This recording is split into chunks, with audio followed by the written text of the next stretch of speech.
Hey everyone, Eric with Rocket H. In this video, we're going to evaluate this 352 Petebilt. This was done by Burnett Farm Toys and is DCP 601531. It features a 110-inch sleeper. If you're familiar with these Peterbilts by DCP, they come in two sleeper configurations. What's nice about this truck is not only do you get an extra set of mirrors in the bag down here with the clamshell, but you also get load straps, so you can use that on your diorama or however you like.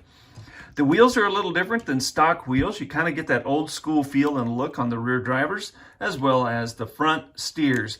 Features a yellow engine, Caterpillar maybe, who knows, but it's a yellow one anyway.